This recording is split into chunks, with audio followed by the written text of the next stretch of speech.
Okay, a little past top of the hour here. Let's go ahead and get started. I want to start by welcoming everybody to Value Investing in the High-Tech Age. And when we promoted this event via email on social media, we asked a number of questions, things like, how has value investing evolved over the years?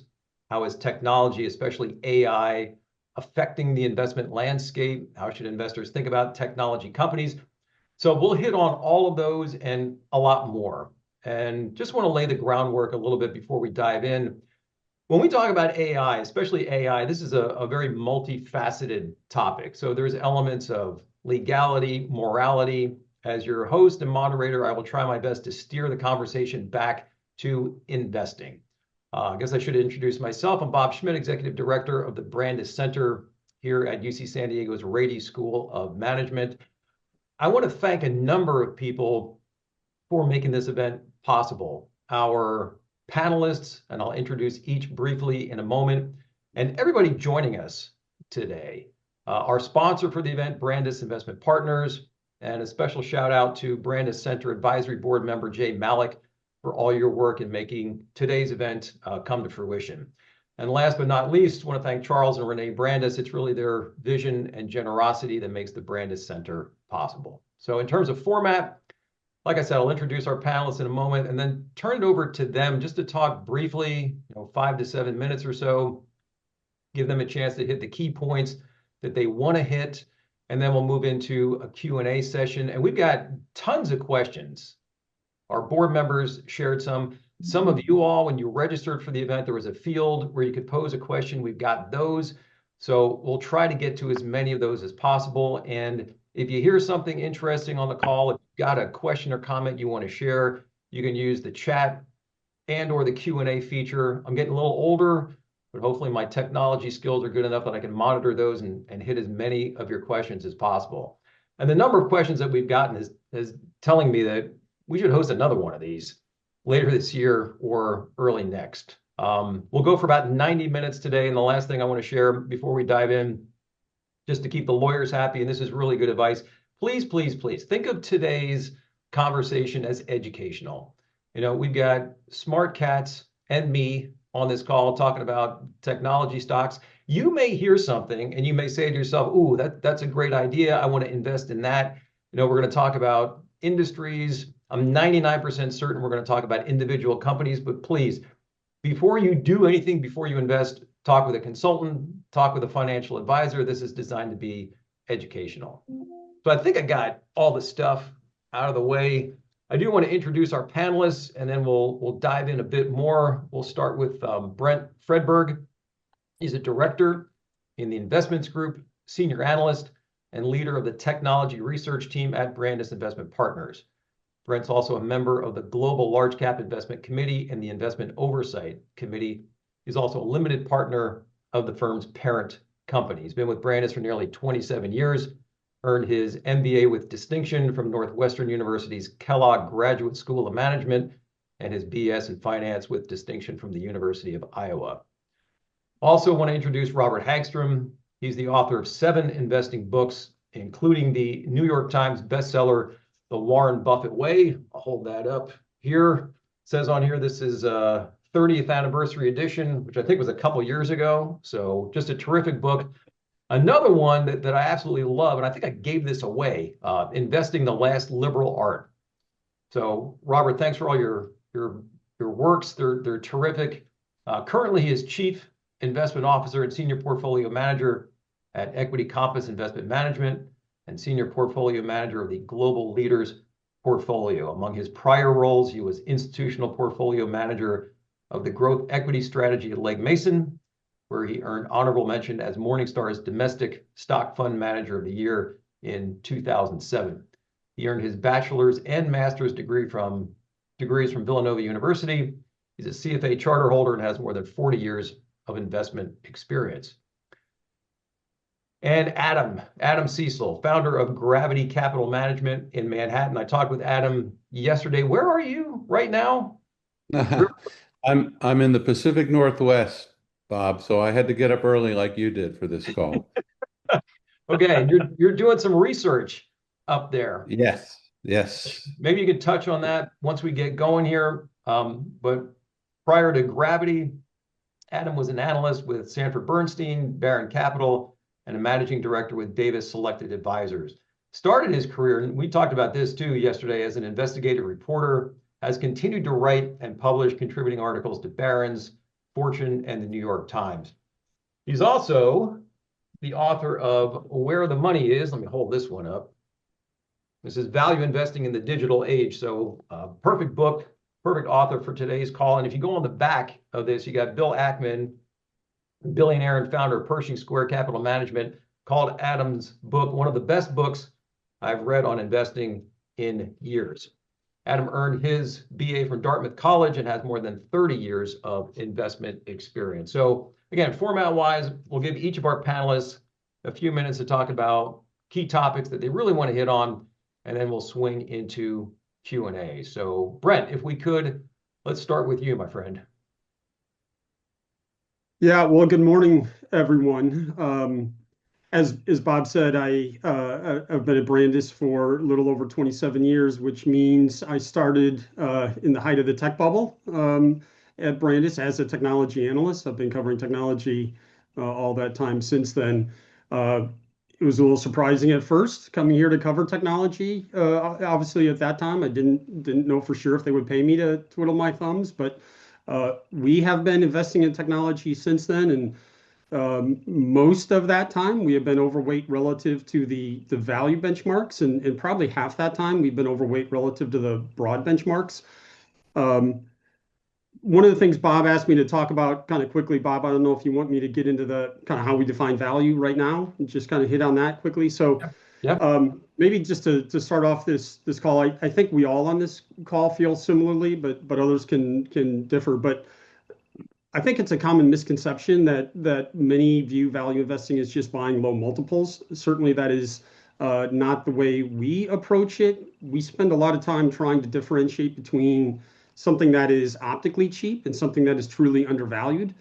A lot of the quant or the more quantamental funds still, use low multiples as the primary approach, but something can be cheap and yet still be overvalued. This becomes increasingly relevant today, as we'll talk about technology, where there tends to be more disruption, technological disruption, competitive evolution, such that something that is cheap, once again, it may be at risk either technologically or competitively, and be at risk of secular decline. So we spend a lot of time trying to differentiate that.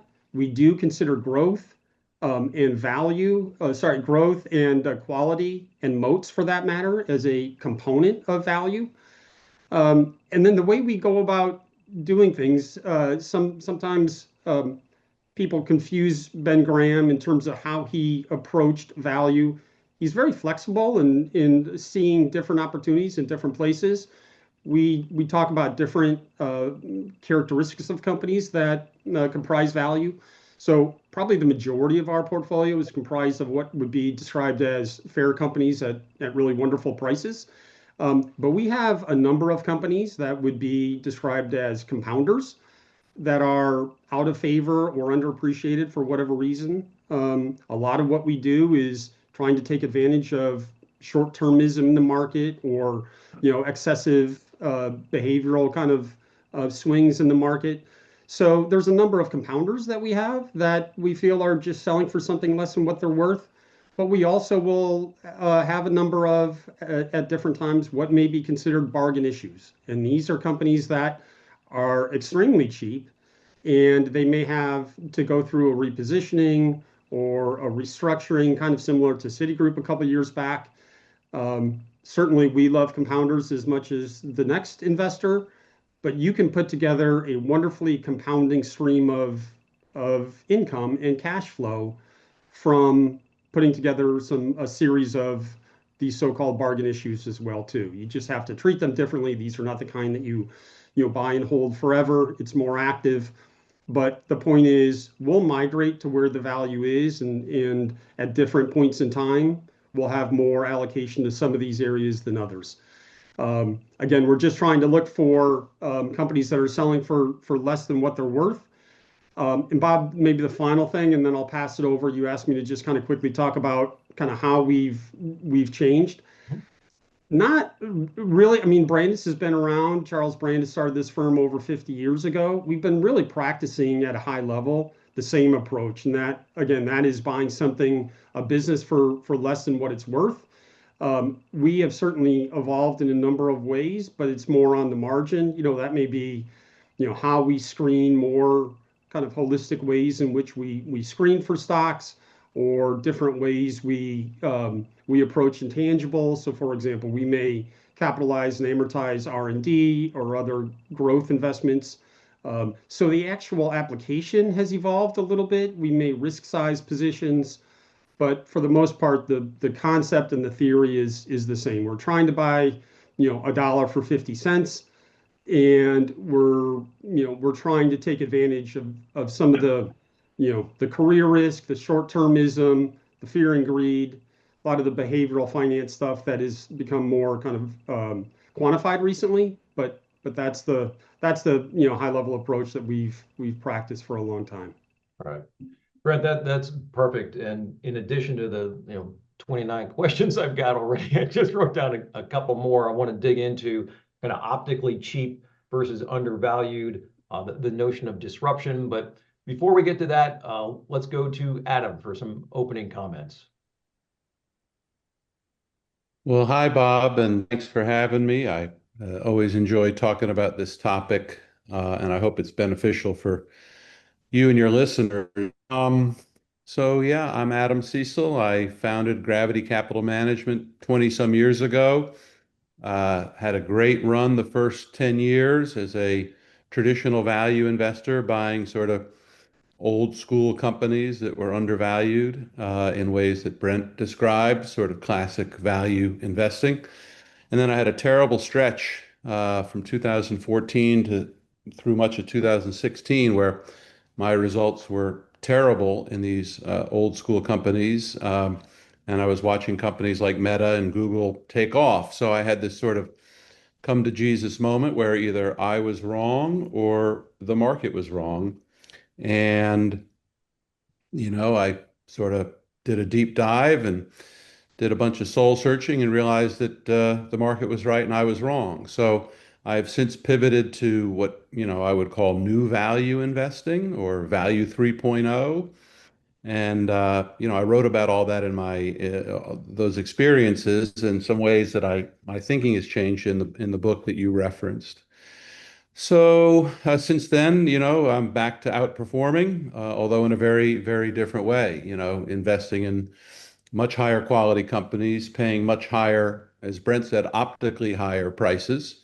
And we can get into that later. But, in terms of my background, yep, you're right. I started as an investigative reporter. I was a working journalist for my first 10 years, had a lot of fun, got people convicted of crimes, won prizes. But when I turned 30 years ago, I said, the money's terrible, the hours are terrible. So my friend said, you know, switch to Wall Street. You can make money with your research and analytical skills. And I didn't really realize how right they were. I didn't really know who Buffett was at that time. But, now like almost everybody on this panel, I'm sure, definitely a Buffett head. And, he has said that if he weren't an investor, he'd be a journalist, which I understand because the skill sets are very, very similar. And investigative reporting is great training because on the one hand, you have to read documents. You have to read, in our field, investing, you have to read company filings, regulatory documents, so forth. Also trade publications, current periodicals. But if all you do is read, you have a very dry understanding of the subject. On the other hand, you have to talk to people. You have to have sources because sources animate the dry material contained in the 10Ks and in the trade journals. And they inform and help you understand what's actually going on. But if all you do is talk to people, you're the sort of functional equivalent of a gossip column, sort of brassy, sexy understanding of the material, but it's not very deep. So the documents give you depth, the people give you animation, and if you only do one in isolation, they're not good. But if you do the two together, you're really cooking. And it's the same with investigative reporting and investing, I've found. So I'm out here in the Pacific Northwest, as you mentioned. I'm on sort of a working vacation, like a lot of people own their own businesses. I'm kind of always working. So I have cultivated sources from both Microsoft and Amazon. And, they invited me out here to sort of, I guess it's sort of the Hudson Valley of the Pacific Northwest, where a lot of execs have second homes. And so I'm out here kind of working vacation, enjoying the weather. I can see Mount Hood from my window. And so I'm relaxing, doing some of these outdoor sports that they talk about. Um, Although I won't do windsurfing. They're big windsurfers. I just refuse. I will e-bike and I will hike, but I will not windsurf. It looks crazy to me. So yeah, so I'm enjoying myself, but also, pumping my sources, talking about Amazon, talking about Microsoft, talking about SaaSmageddon. So it's a good way to have a relaxing vacation, but also, practice the source part uh, of the the only thing I would say before I turn it over to Robert is, there are so many myths about tech, and because I was, bought in myths, and they're really false. And you had said that there. I would say, just in terms of introduction, we can get into more later. There are three things that really people don't understand about tech investors. One is that, this red herring that tech is too big. I've heard this now for 10 or 15 years, that they're too big to be investable, that they're mature. And it's funny because it just doesn't line up with the data. I mean, even now, mid 2026, Amazon, I'll just take Amazon as an example, the share of e-commerce as a part, as a portion of total commerce is uh, mid to high teens, say 17%. So that's not mature in my book. 17% e-commerce means we've got a lot more to stuff to sell on online. They used to say, "Oh, well, we'll never sell cars online." You can't put that in the denominator. Of course, that's false. So in a lot of these markets, they're still in their infancy, despite the fact that these stocks are now multi-trillion dollar companies.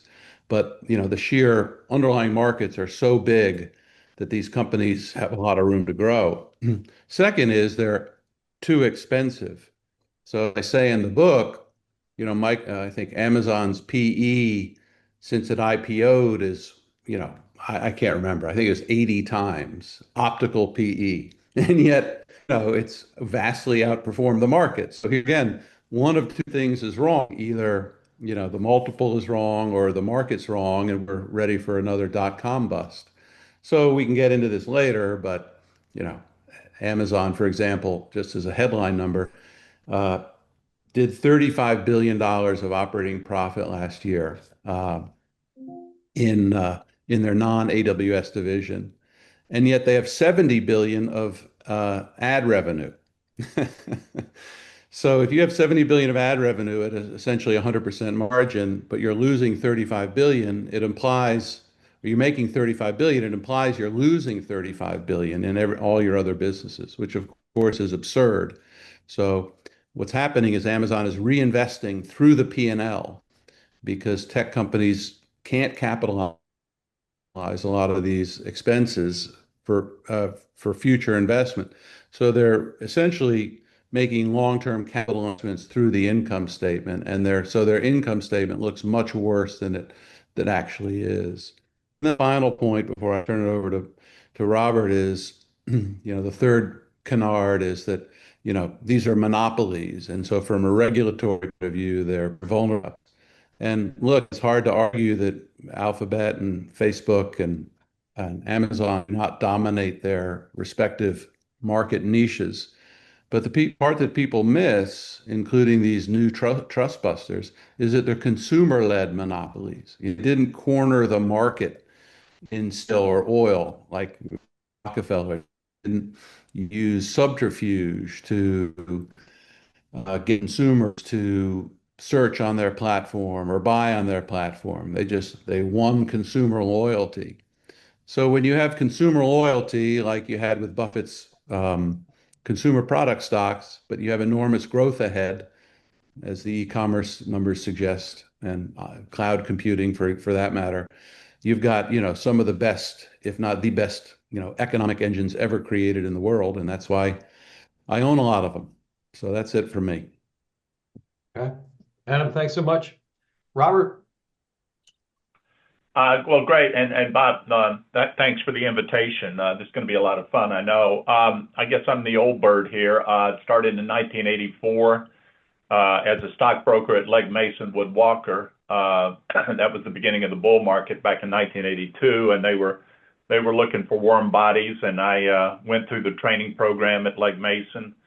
And had thought I'd made a terrible mistake. Being a liberal arts major, I knew nothing about accounting and economics and finance, and thought I was going to have a very short career. But on Thursday night of the third week, the night before we left, I was handed a photocopy of the Berkshire Hathaway annual report, which I had never heard of, written by some guy named Warren Buffett, which I had never heard of.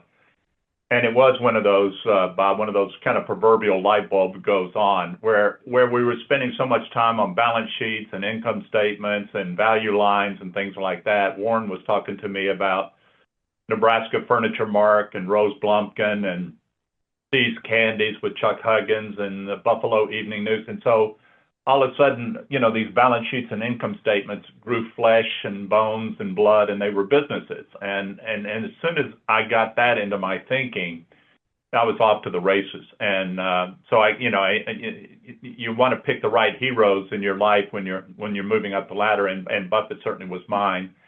Wrote The Warren Buffett Way. I had stayed in touch at that time with a guy named Bill Miller, who was the director of research at Legg Mason. And Bill, for those who might remember, was the only portfolio manager to ever beat the market for 15 years in a row, which is a record that still stands to this day. And he called me up and said, you've made this argument that you think Warren Buffett's a great growth investor. And I said, well, he's certainly a value investor, but it's clearly he's moving towards better businesses, growth companies like Coca-Cola that was trading at a high PE multiple relative to the market. And he did the American Express and Disney. And so if you kind of look at it, he was kind of violating the basic tenets that Ben Graham had operated under, which was buying low PE, cheap kind of companies, but they weren't great long-term investments. So Bill invited me to come over and run a growth portfolio based upon the Buffett tenets. And I was there for about 14 years. But the real benefit of that, I can't emphasize this enough, and I say it in my writings and everything. Although I did my dissertation on Warren Buffett, I did my practicals with Bill Miller.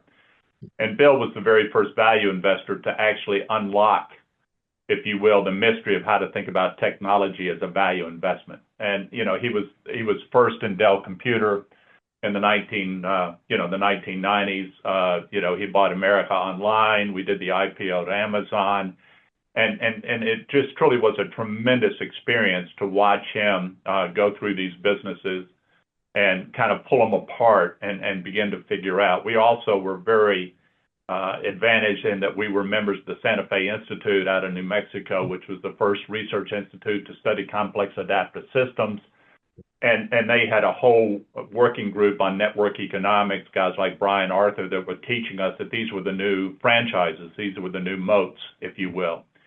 And so, the combination of the dissertation on Buffett and the practicals with Bill Miller has led me to realize that I think successful investing is really about finding the right businesses. Now, some of them are slow growing with low returns on capital that could be cheap. And as Buffett says, you need to buy and sell and move on. But there are other companies that are really high quality, high return on capital businesses that you can buy and hold. And if you buy them at reasonable prices, they can be great compounders, which is what we've done for the last 12 years. So we run very concentrated, low turnover portfolio, about 20 stocks. average holding, our turnover ratio, I think, is about 15%, although the name turnover ratio is about 8%. We rarely sell companies. We'll adjust the size in the portfolio based upon where the prices are, but we very rarely sell companies, and we're looking to compound. So we're what the academicians today call high active share investing is what we're doing in our portfolio, and the results have been very satisfactory. We're very pleased and very excited to be in the midst, and I'm going to be anxious to hear from Adam and Brent about this new technological revolution called AI. All right, Robert, thanks so much. And you touched on a couple of things with concentrated portfolios. I do want to talk about how to build and monitor a portfolio of these names. I want to take a step back. The biggest question that I've gotten as we've talked about this event is, are we in a bubble? And I think, Adam, you touched on that. Some of the older guys out there remember 99, 2000. So Brent, if I could maybe start with you on this one. What's similar today versus 99, 2000? What's different? Yeah, as you said, this is the question of the hour, certainly, and the $64,000 question is really, what is the ROI on all this spend? And we'll get to that in a second, but yeah, I think there are a lot of similarities. I'm curious to hear the others, but I think there's a lot of similarities and there's some differences as well too. And I'll talk about in my view how I think it's a little bit different this time. Obviously, those are very scary words, but in terms of the similarities, I think maybe the first one just to start is the narrative. And we've written about this before, but narratives can become very powerful and very risky as well too. The more legitimate and the more sound the narrative is, the more risky that a bubble may become more bubbly.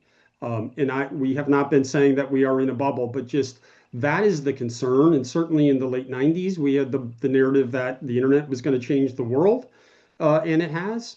And that is the narrative today too, that certainly AI is going to change the world. That is a very legitimate narrative, and I'll contrast that with, you go back a couple of years ago with Meta and changing their name from Facebook to Meta and the investments in the metaverse. That was less concerning to the market because it didn't seem sound. It wasn't believable. So I guess that's point one. Point two is just the massive capex that we have being invested today.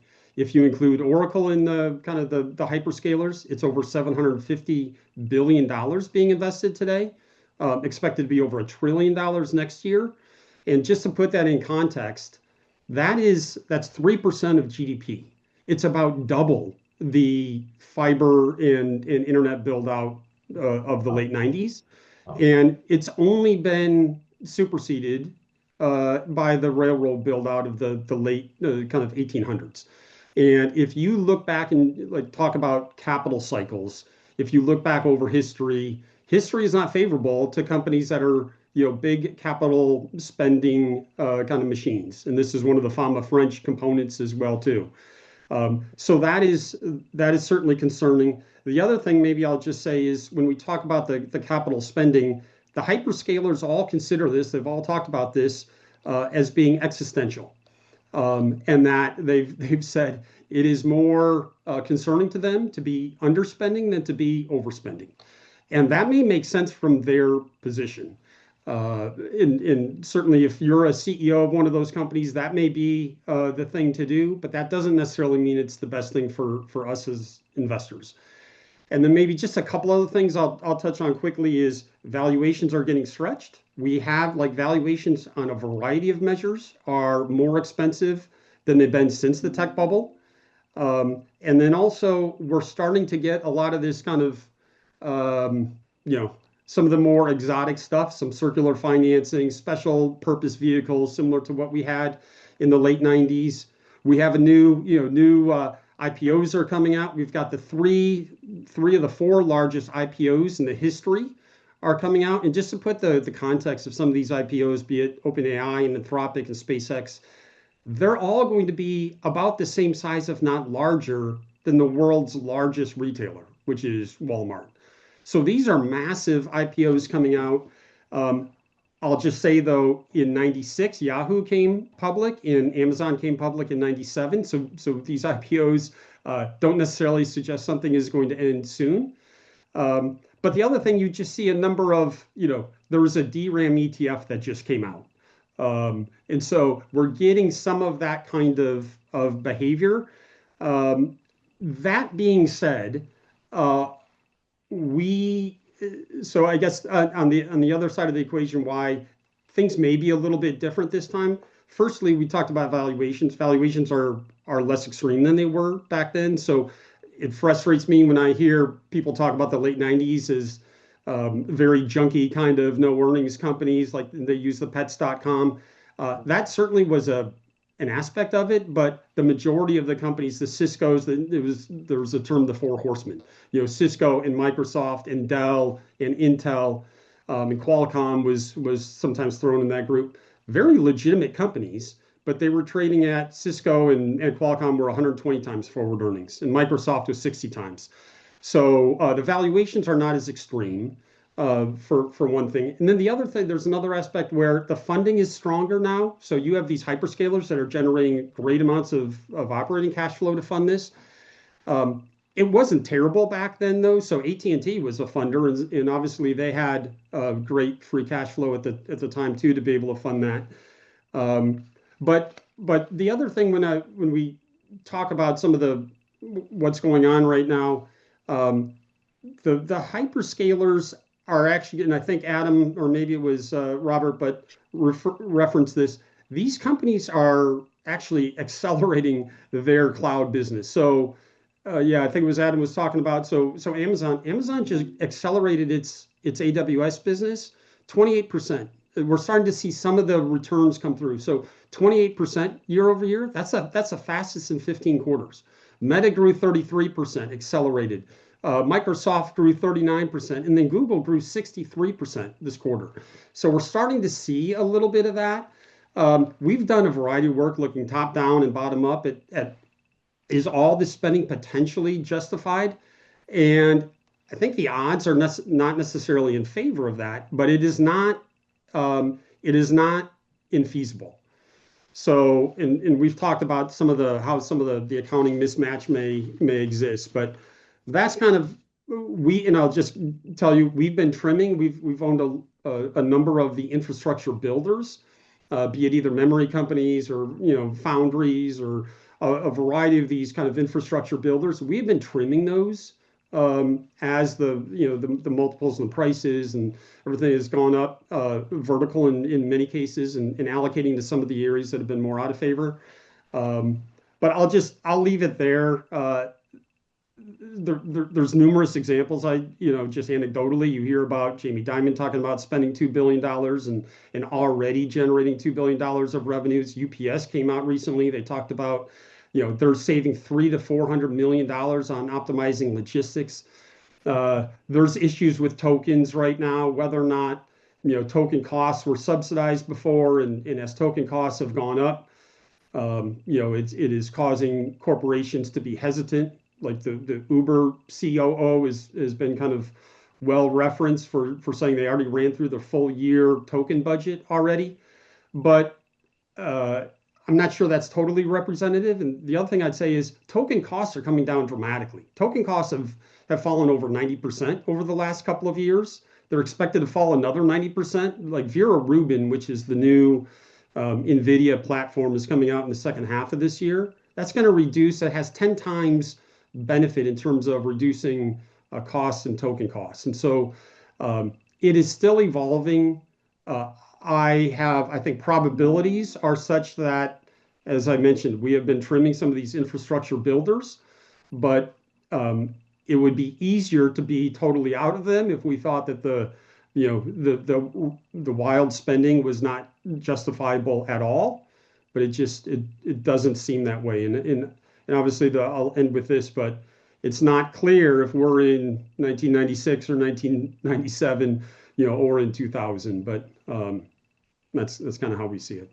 Okay, good. Great job, Brent, kind of giving the pros and cons. One of the things, if we could, I'd like to key on is the spending, because I've seen similar stuff. $2 billion a day collectively from these companies.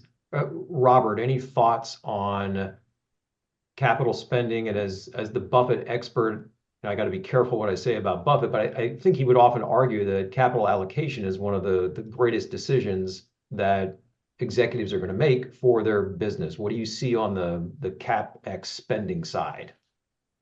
Well, it's no secret that, and I think Brent, captured it very well, that, it kind of takes your breath away when you kind of add up the numbers. But at the same aspect, they're building these businesses in such a way and rapidly such a way that they're almost, I think, eliminating the possibility of future competition from others. So just say, that you and I, Bob, want to go start, we want to be a new hyperscaler.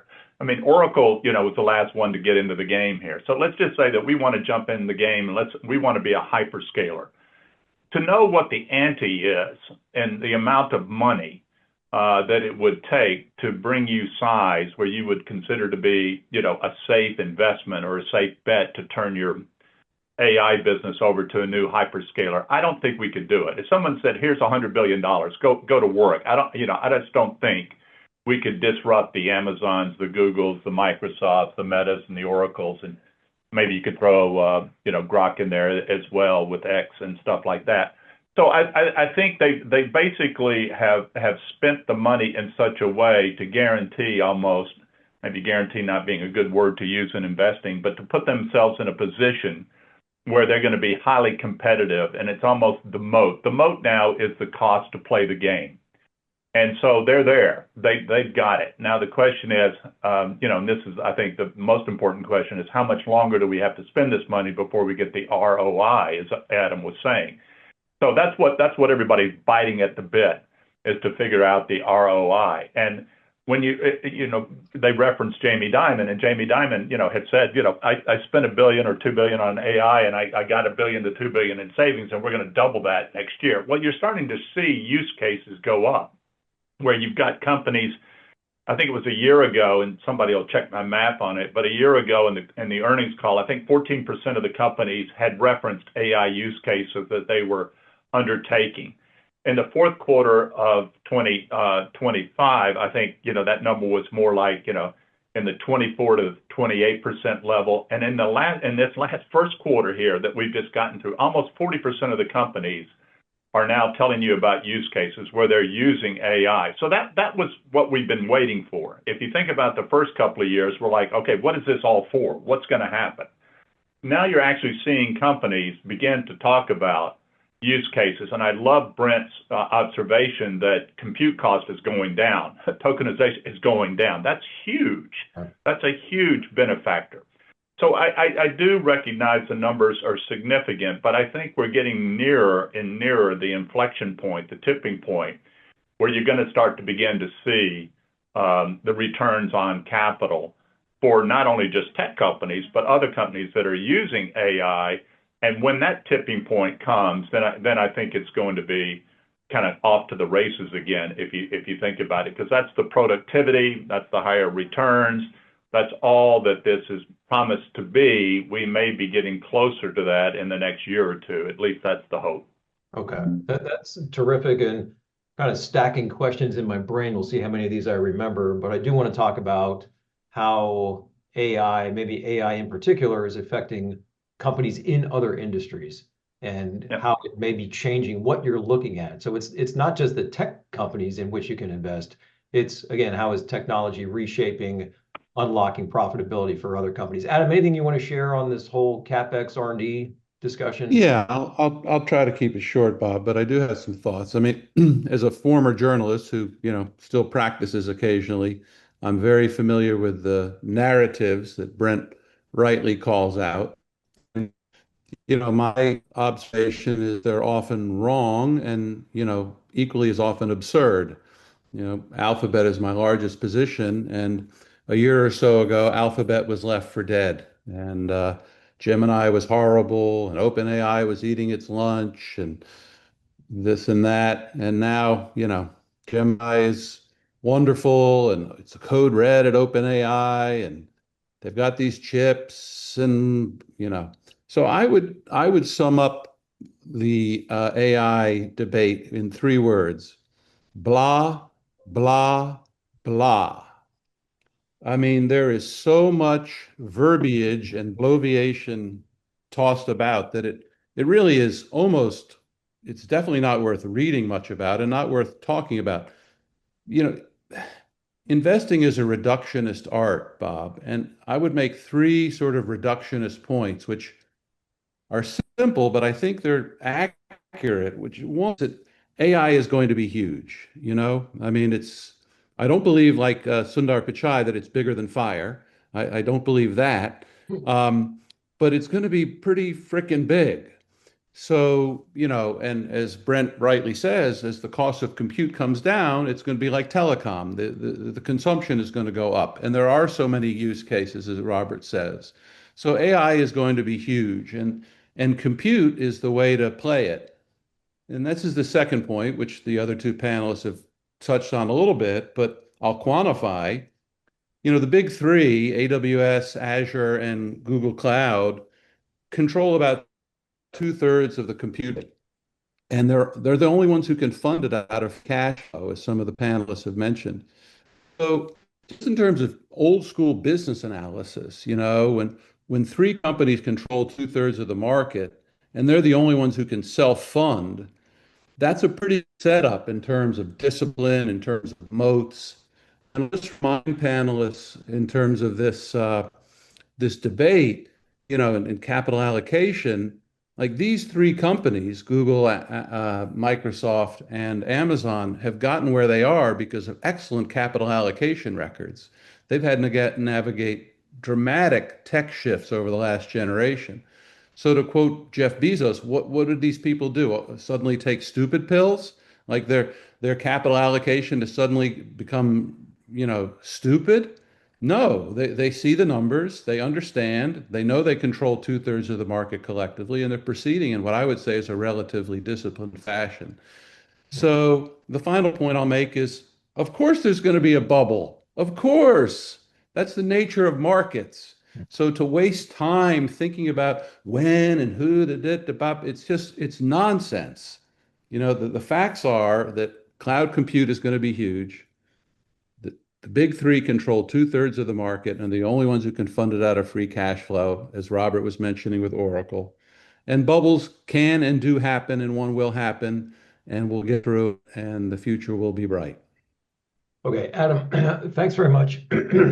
One thing I want to hit on, and then hopefully touch on AI. These markets that we're in, and loosely I would say software, hardware, semiconductors, maybe cloud computing is something different. Are they all winner take all or winner take most areas of the market? And in those cases, should I just keep my money with the biggest ones that have the biggest moats? Or is there something I should be looking for with some other upstarts? Anybody want to tackle that question? Yeah, well, yeah, I would say our thesis is this is winner take most. I think these are the new moats. These are the new franchises. As I said earlier in my remarks, the amount of money that you have to get to where Adam said the top three are, you can't do it. I mean, right. Buffett, when he bought Coca-Cola, he said, if I gave you $10 billion in 1988 and I said, take out Coca-Cola on a worldwide basis with distribution and things of that nature, you couldn't do it, right? So once again, if I gave you, hundreds of billions of dollars right now and say, go become the number three hyperscaler amongst these top three, you don't have a prayer. I mean, if I could break in, Bob, if I could break in, Robert, just to agree with you. I mean, much has changed in the world, and the digital economy is in many ways different than the old economy. But no one has repealed the laws of economics and Porter's laws and so forth. Those all pertain. They're just now active in the digital age. So what Robert is rightly calling out is just an old school business dynamic applied to a new industry.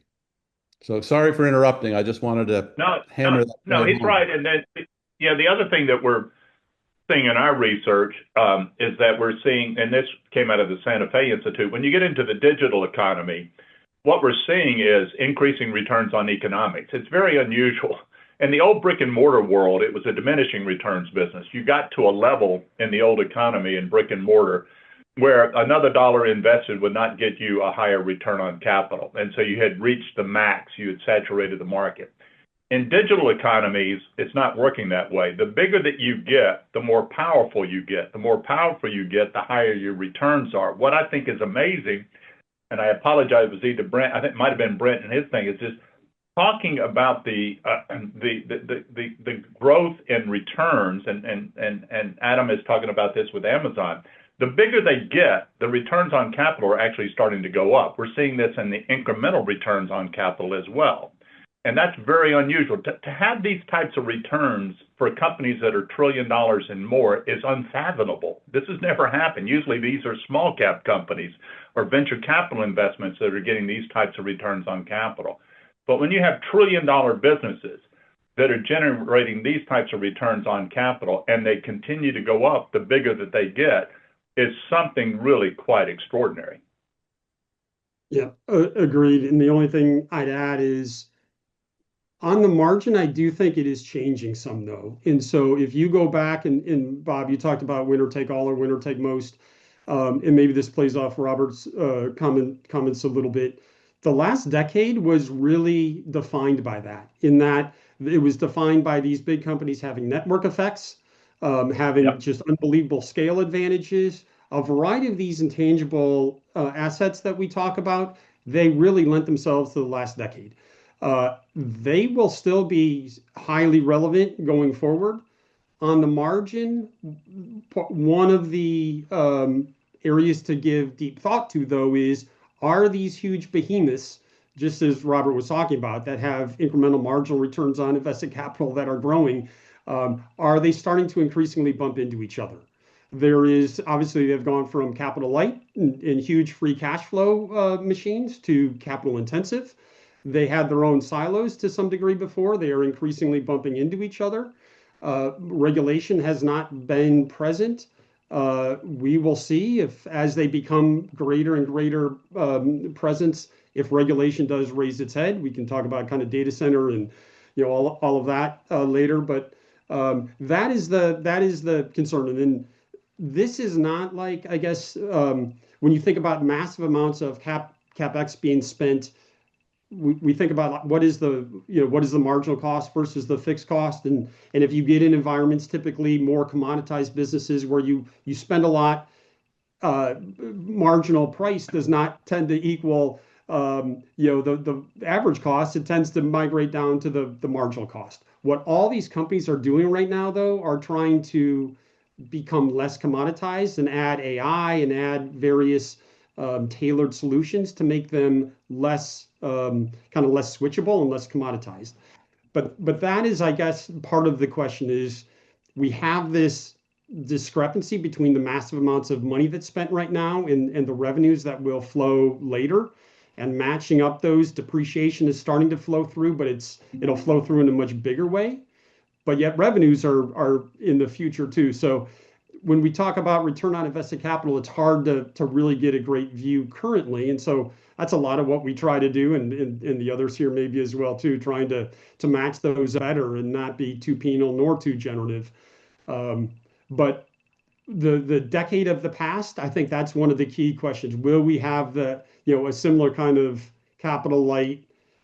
Google was just buying back stock a year ago, and you probably saw yesterday they're issuing stock. These companies have gone from huge net cash to more net neutral.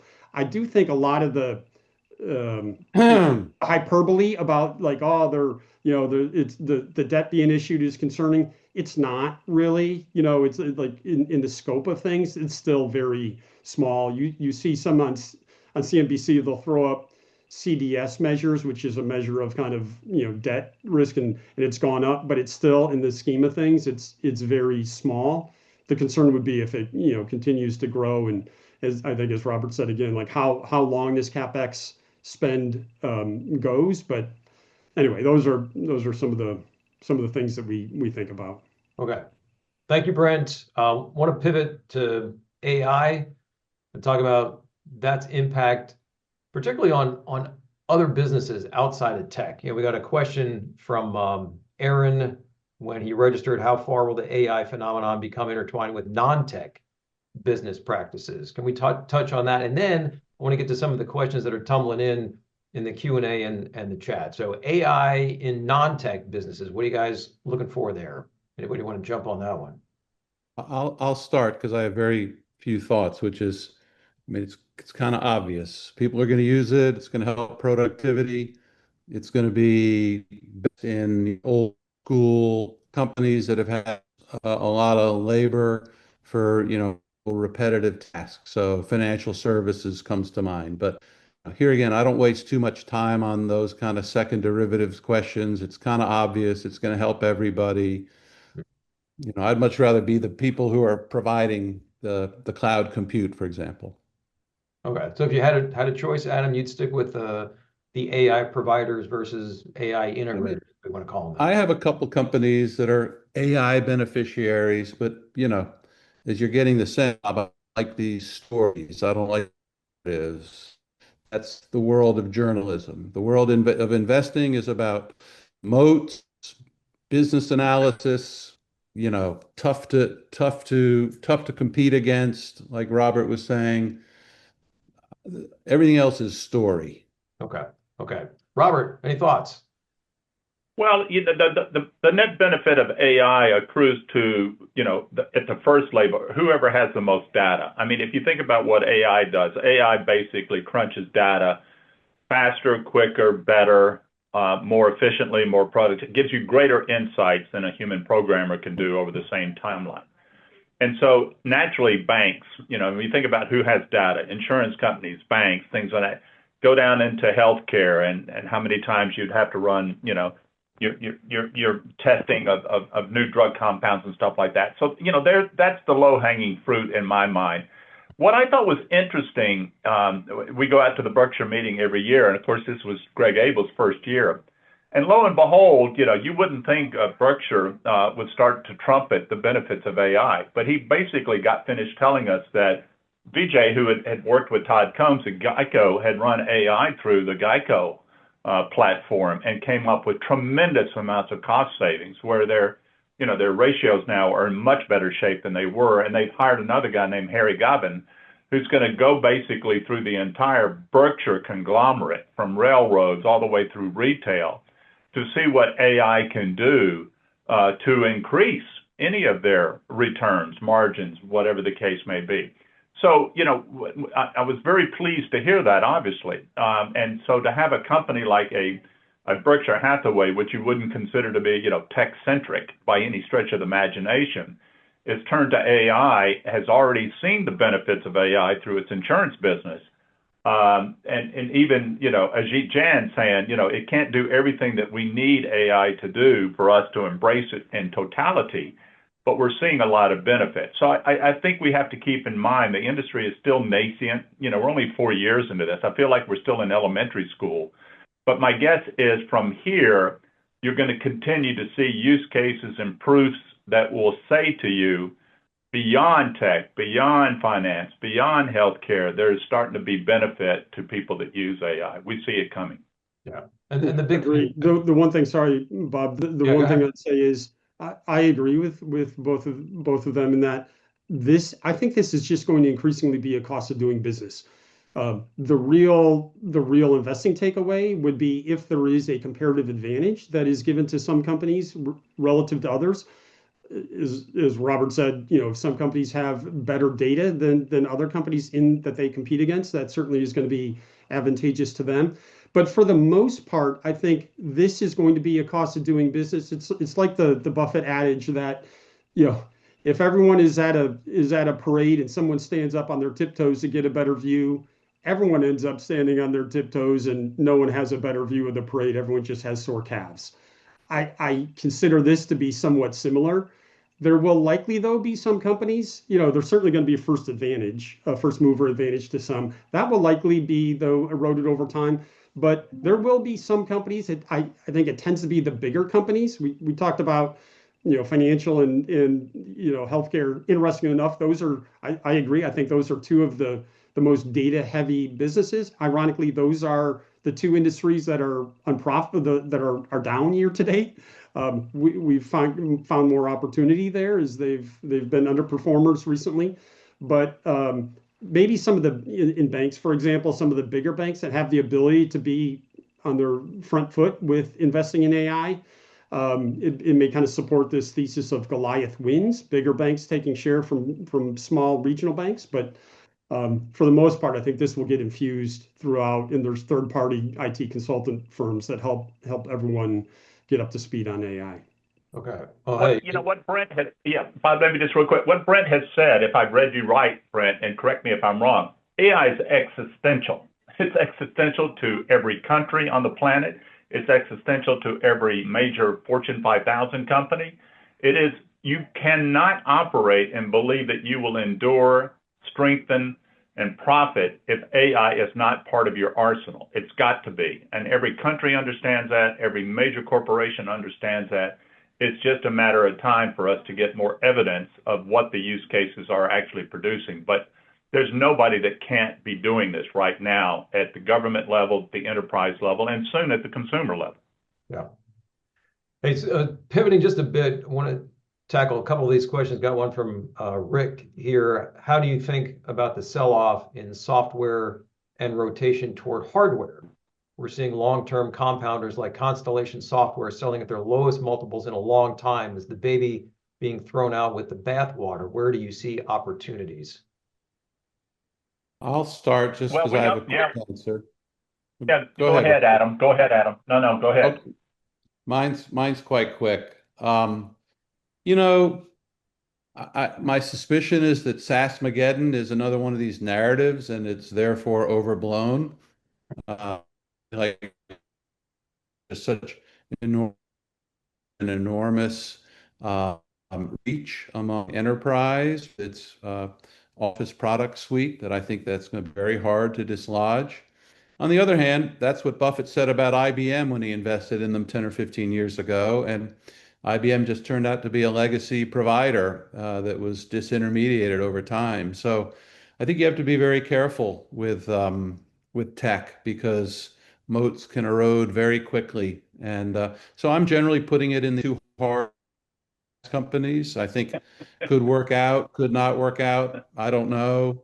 Let's see, I guess is my feeling. Constellation Software has been a bit of a cult stock that I never got because it's just a roll up, and it's a roll up that's on the founder. So, and his acumen, his business acumen. So he's done a great job, but I would not put Constellation Software as some paragon of SaaS investing. I would say companies like Microsoft and Adobe and so forth are much, much higher up the food chain. Robert, Brett, do you want to go next? You can. No, I know you have some thoughts on this too. Well, we had bought, and if you remember back to 2022, which we got our nose rubbed in it being a growth investor. That year the Fed was raising rates and from 0 to 450 basis points, and you couldn't hide in growth land. But it gave you tremendous opportunities, and particularly in the software space. So there was Adobe and Salesforce and ServiceNow, and we bought them.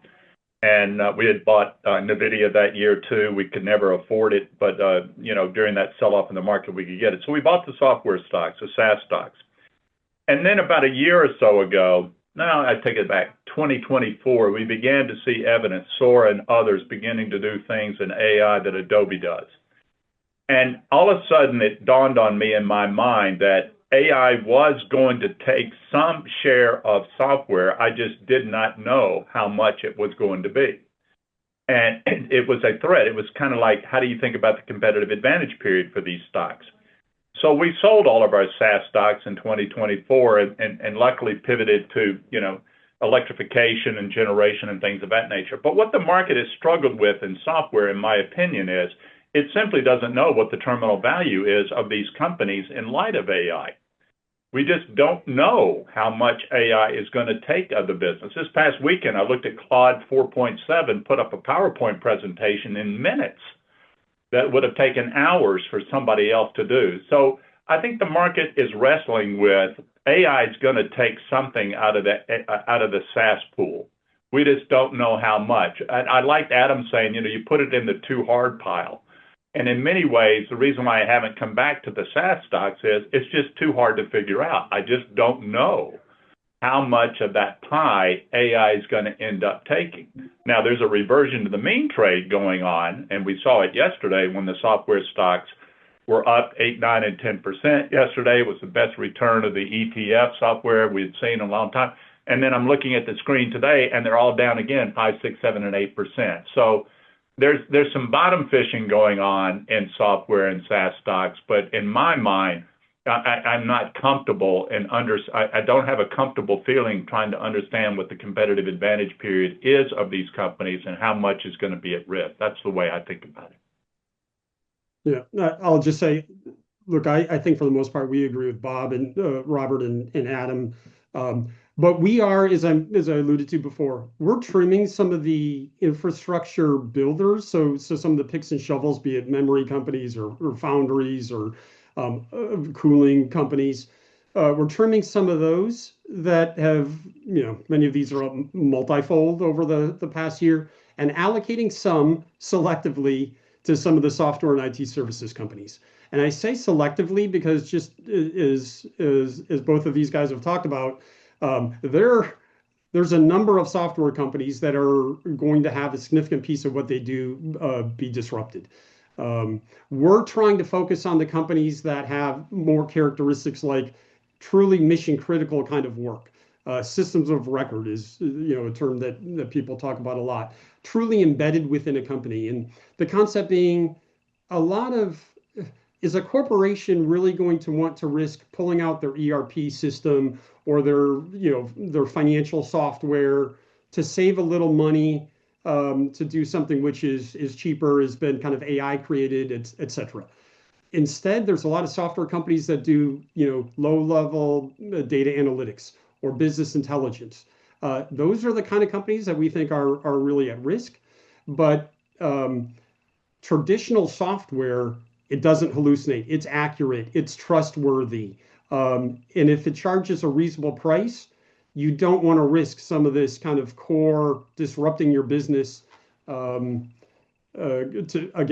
save a little money. And so those are the kinds of software companies where we've started to slowly allocate to, with some of the money that we've trimmed from some of the picks and shovels infrastructure builders. Okay. Brent, thank you. And your comments trigger a question I kind of touched on a little earlier and want to go to Robert here to start. Y'all given us some good insight on how to think about these businesses. How do I size them in my portfolio? And if I heard you correctly, Robert, you got a pretty concentrated portfolio, correct? Yeah. So I'm yes. guessing, some of these that, the software guys, if you're not certain, if you don't have a reasonable degree of certainty, you're probably steering clear. Is that accurate?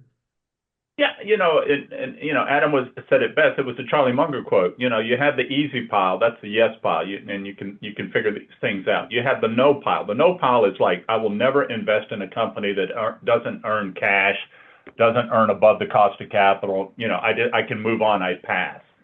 Then there's that third pile, which is the too hard to figure out pile. And I think that's where, software lays for me is just, it's very difficult for me. So we try to stay in the yes pile. Yes, I can figure this out. Yes, I understand it. Yes, I have a pretty good idea about, what the future may look like. I can see it in my mind and have a confidence level associated with that.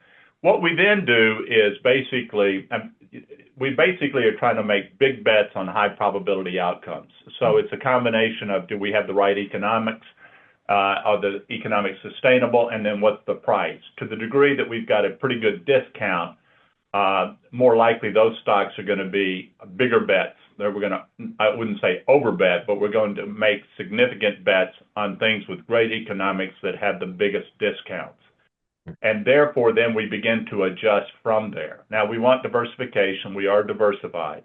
But basically, what's at the top of the page, or it should be and is, companies that have the best economics with the best discounts. And that's what we will power the portfolio. As they move down in weight, it's because one or two things: either the economics are starting to slow a little bit, or the price value has changed and stuff, in which case my bet payoff is not as high as it used to be. So we talk about the Kelly theory, the Kelly theorem, and we can go through all that. That's a little tricky to apply because, you have a tendency to overbet on the Kelly model.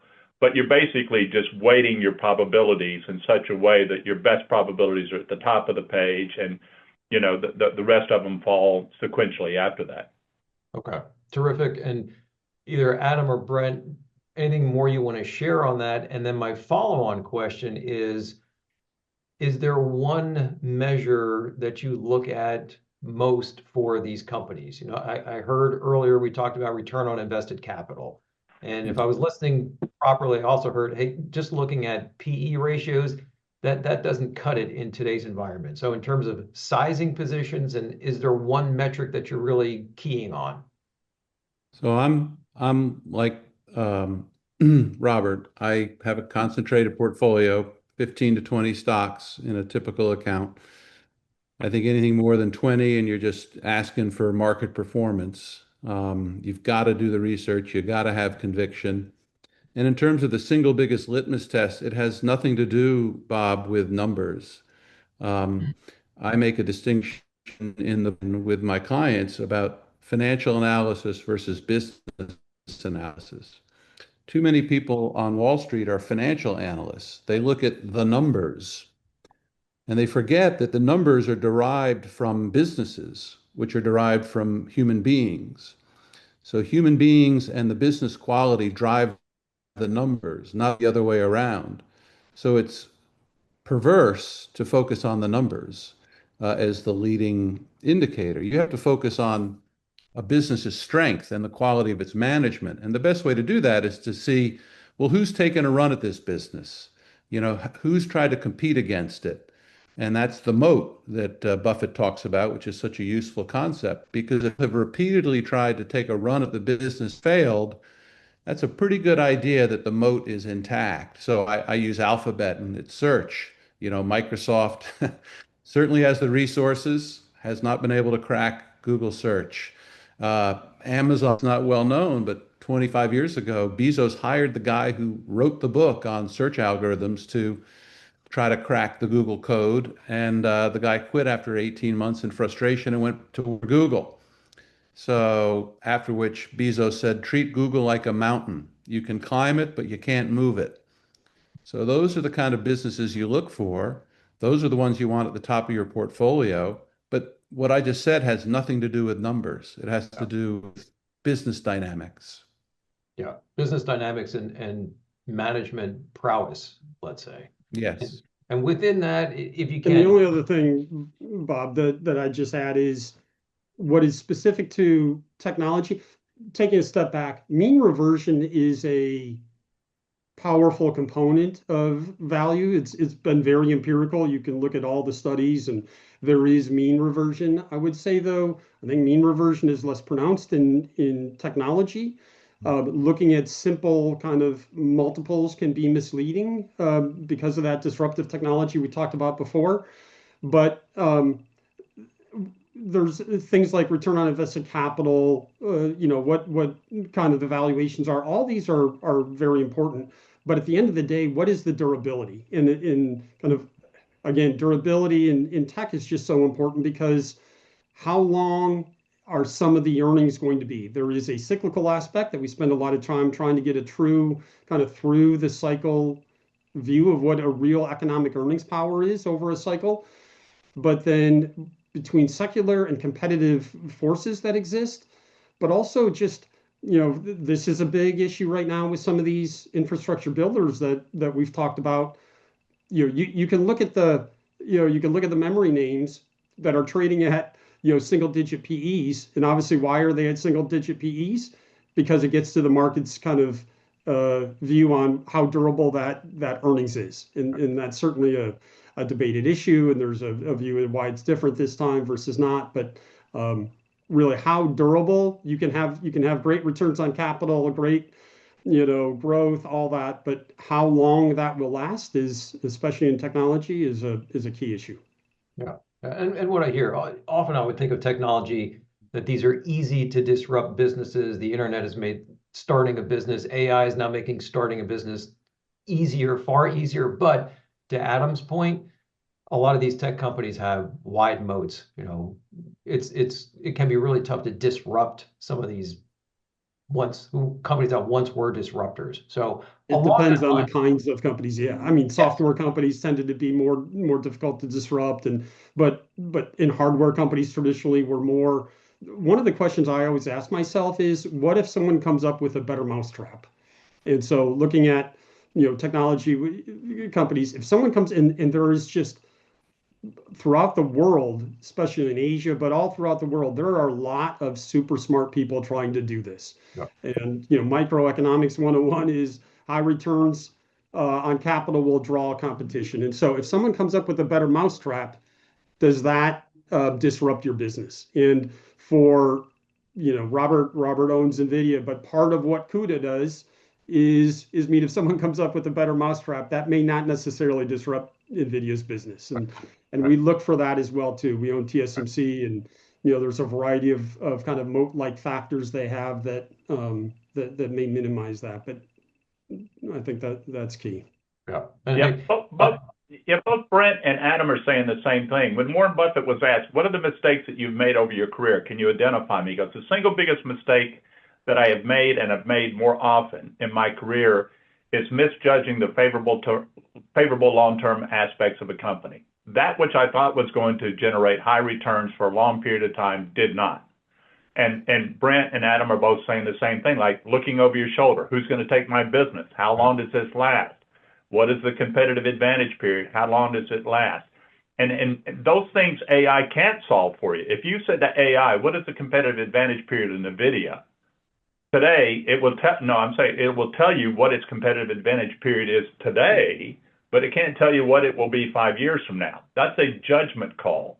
Yeah. AI hasn't gotten to that, and that speaks to Adam's point, which is about qualitative aspects of investing, trying to figure out what does this thing look like 5 years from now? Who can take my business away? Are they going to take my business away? Those things don't go into Excel spreadsheets. That's a different type of thinking model. Yeah. And hey, Robert, along that line, we got a question from Tyson asking, when you do your company accounting and investment research, do you leverage large language models, ChatGPT, Claude, et cetera, to speed up, compile, and/or identify unknowns for your research? How are you using these AI tools in your research? It's a good question. Yeah, I'm not sure there are too many unknowns. What we can do things faster and quicker than we used to. First of all, I don't use one model, I'll use three, because I'm using all three at the same time to see if there's something comes out squirrely that didn't show up. So I'm always double checking. But for example, we do a lot of, Michael Mobison wrote a book with Al Rappaport called Expectations Investing, which is simply just reversing a DCF model. I mean, I can go into Claude now and do, reverse engineering DCF models, in seconds to give me an idea. So for example, Walmart kept going up, and I know, it's kind of a warm, fuzzy stock and everything. And I just said, okay, here are the earnings of Walmart. Let's discount it at 10%, run it out 10 years on a two-stage model with a 5% residual rate. What does the company have to grow at over the next 10 years to justify its current price? AI came back and said 18% per year. Okay, I'm done with Walmart. I could immediately, within 30 seconds, I said, I have no interest in investing in Walmart, particularly when the CEO told me on the last call he can only grow at 8%. So there's AI increasing my productivity by light years, right? I didn't have to spend a lot of time. So we do reverse engineer DCF models. We can do forward-looking DCFs. We do a lot, though, with management. And this may be an area that Adam wants to talk about, but we'll do a lot. Bloomberg's got a function now called Bloomberg Intelligence. We can go back through transcripts. Quarter, it's got transcripts. We can use AI on that.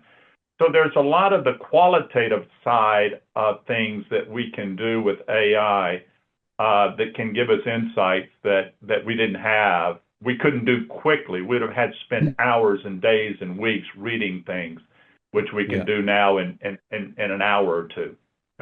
Yeah, I agree with Robert. It's funny. When I was a newspaper reporter, they used to say, I really respect newspapers until I read something an article about something I know a lot about, and then my respect goes out the window because you see how bad the newspaper article is relative to your expert knowledge. And that's the way I feel about AI. So, you know, what I find if I ask it qualitative questions, I find interesting. I find they're sort of obsequious. They'll sort of say, "Yeah, I know what you're saying," and then they'll give me an answer that they kind of want you they think you want to hear, and then you ask it a different way, and they give you pretty much a totally different qualitative answer. So it's very poor in terms of judgment, which is what investing is all about. But it's very good, as Robert says, in saying, tell me what the CEO of company XYZ has said over the last 2 years regarding issue ABC, or tell me the CapEx for the last 2 years, blah, blah, blah. Specific quantitative questions, time saver. Judgment, nil. Yeah, yeah. That's a really interesting point. I had a conversation with Henrik Christensen, who's a director of the Supercomputing Center here at UC San Diego. This was a couple of years ago, and he said, I think about AI in stages. It's data, and Robert touched on that earlier, and then it's the prompts, the questions that you're posing to that data. It's the results that you get, and then it's also judgment. So, Adam, to your point, you still need that human judgment to kind of oversee all this stuff, and particularly if you're looking at companies and assessing their management quality and management capability. I could be wrong, but my sense is AI is not as good at that, at least not yet. I don't want It to will be. never be. It will I don't never be. know. I don't want to be the guy in 1965 who says we'll never get to the moon. So, I just don't know. That was an Particularly right engineering now, it's not problem. it's not there. No, It's not there. the analogy breaks down, Bob, because that was an engineering problem. These are qualitative judgment problems. Yes. This is not playing chess or going to the moon. Okay. Qualitative issues that are very hard to figure out. Got it. Hey, I want to switch gears a little bit because we got an expert here on Buffett. I'm pointing to you, Robert. I got a question in the chat about Berkshire Hathaway buying $10 billion of stock of Alphabet as part of an $80 billion equity fundraising, while Berkshire is considered an anti-tech index. What do the panelists think of Greg Abel's decisive investments, Google, Taylor Morrison, et cetera, the potential for future tech investments, given their depressed valuations, as a way to deploy Berkshire's war chest of cash, things like $400 billion. And this is a multi-part question, and could Greg Abel be to Berkshire what Tim Cook was to Apple? And I've got some thoughts on that because I was in Omaha about a month ago, and I know Tim Cook was there. Greg kind of called him out. Any thoughts on Berkshire? Yeah, well, first of all, we were very happy to see that Greg, I don't know if it was Greg or Ted or both, Ted Wexler, buying $10 billion worth of Google. That was very, very good. Day before yesterday, they bought Taylor Morrison, which was just a good old, house building business, like kind of the old school Berkshire. So we were very, very happy about it.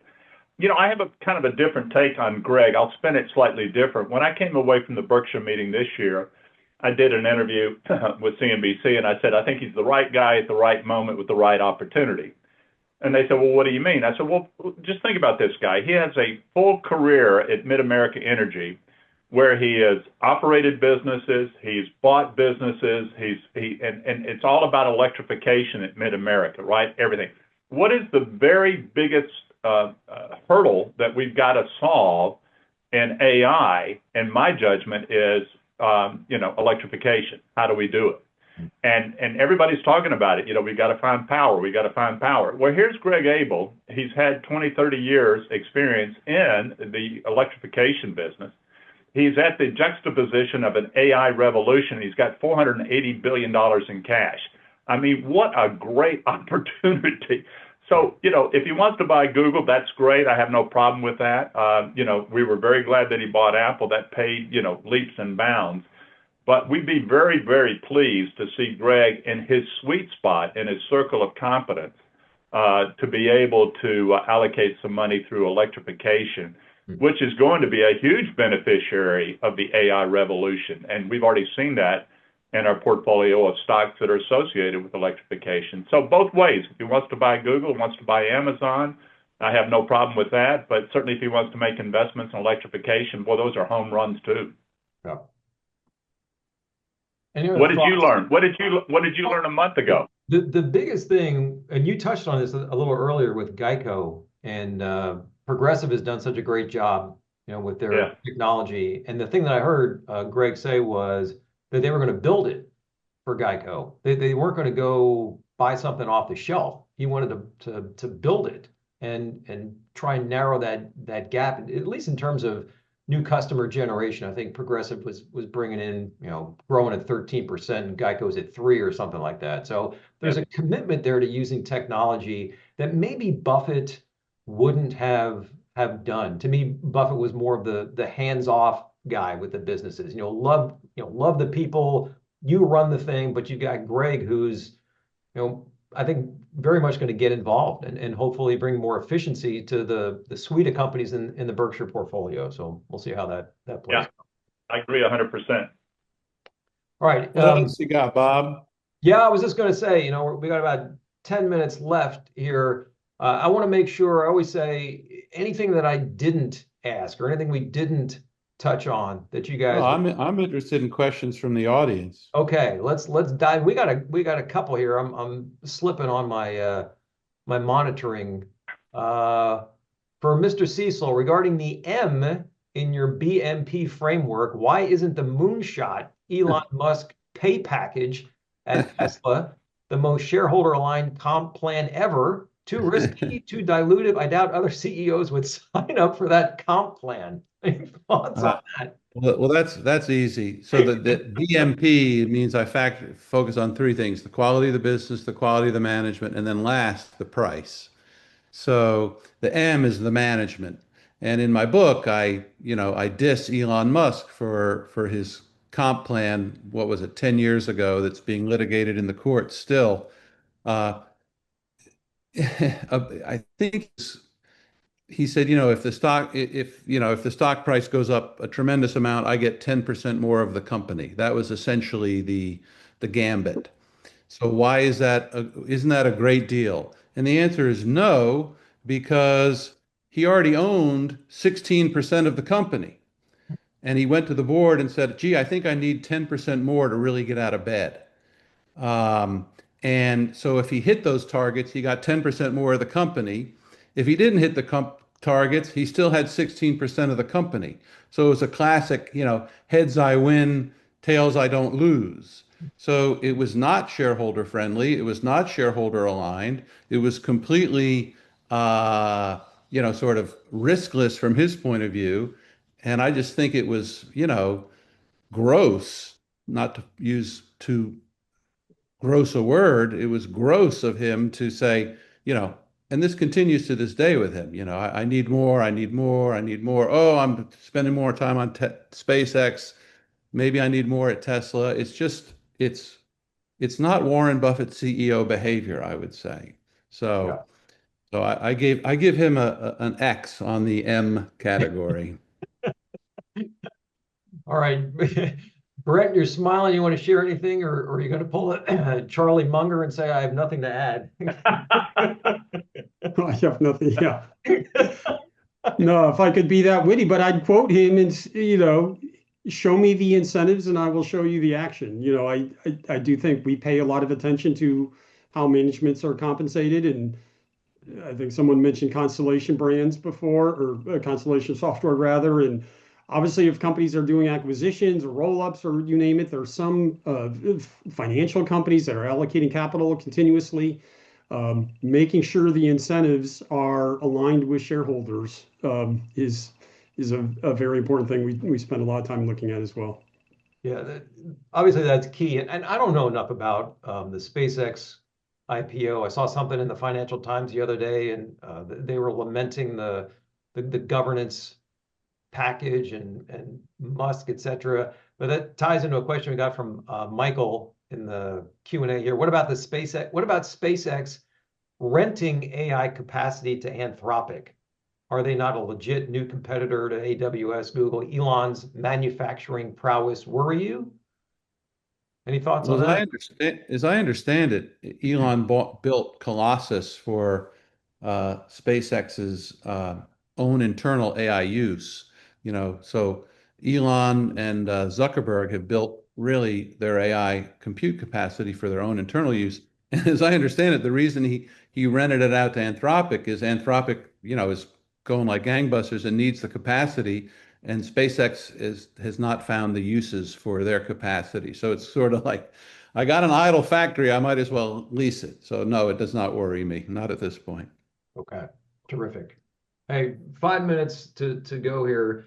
I guess now's a good time. I think we've exhausted all the questions. We got one in the Q&A about do you worry about hallucinations? AI might make something up. I would just think that's where that human judgment ties in. Or to Robert's point, maybe you're using multiple AI sources just to check, double check, triple check what you're getting.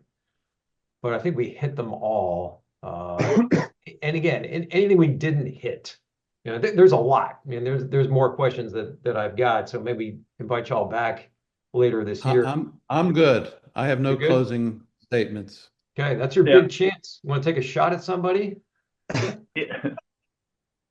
I don't either. The one thing I would say is it's interesting what's going on right now. We talk about a K-shaped economy. We kind of have this K-shaped market right now where you've probably heard 40% of the market is technology, and then you add in Amazon and some of these others. It's 45-50% of the market is tied to this. And so, we may all have different ways we are investing around this, but it's a very big kind of force in the market right now.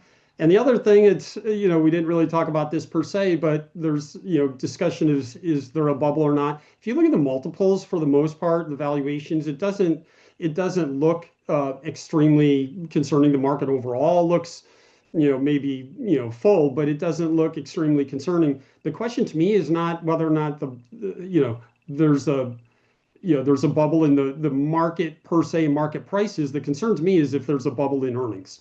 And if, again, the analogy is in, memory semiconductor companies is the multiples look fine, kind of the flow-based multiples, I should say, not necessarily some of the asset-based multiples, but the flow-based multiples look fine. The question is there a bubble in the earnings? And we've got, we're about to head into with next year's earnings come through. The expectation is for the market overall, it'll be 4 consecutive years of double-digit EPS growth.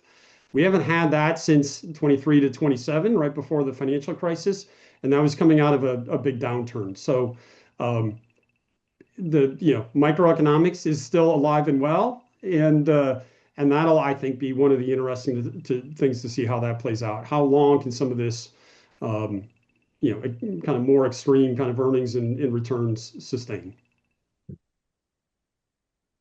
Yeah, I'll sign off. I'm often, asked. I don't really have an opinion about, are we in a bubble or not in a bubble. I don't spend that much time. Although I agree wholeheartedly with Brent that if you just actually do the numbers from 1999 and the four horsemen with the Mag 7 ex Tesla, it's apples to oranges. It's not even the same world. The market is not the same as that. But I remember, it was in March of 1955, and Ben Graham was called to testify before the Senate Banking Committee, Fulbright from Arkansas. And that was, believe it or not, in 1955 was the first time the Dow Jones Industrial Average actually reached a price that it had reached at the peak in 1929. That's how long it took from 1929 to 1955. And Fulbright says, oh my gosh, we're in a bubble. And, Ben looked at him and he said, well, the market's high. Yeah. And some stocks are high. You're exactly right, Senator, but not all stocks are high, Senator. And there's the job of a value investor, trying to figure out, that which is overvalued or from that which is undervalued. And I think if you stick with good value principles of buying something for less than it's worth, and you have a portfolio of those ideas, not all of them are going to work, but if 60 to 70% of them work, and you bought things, good companies at prices below what they're worth, you can probably get through most bubbles, get out to the other side, and you'll do just fine. So we spend less time worrying about, 1999 and what's going to happen this week, next week, and stuff like that. And we focus on businesses. I love Adam's notification of business. That's how we do it. Business-driven investing is the core component. If you do that, you run good businesses, you own good businesses, you don't overpay for them, you can get through pretty much anything. Wow. Really well said. I'll kind of modify Munger. I don't have anything to add on that. I do want to add a very sincere thank you to each of you. This has been terrific. Brent, Robert, Adam, thank you. Thank you so much. Thanks again, everybody, for joining us. If you're interested, one little plug for the center, if you're interested in keeping up to date with future webinars, research reports that we're going to release, you can join our email distribution list. It's, maybe through the magic of post-production again, we can put that right here, brandis@rady.ucsd.edu. And with that, again, thank you to our panelists. Thank you to everybody for joining us today. And we'll sign off with that. Thanks, everybody. Thank you, Bob. Thanks, everyone. Thanks a lot. Thanks,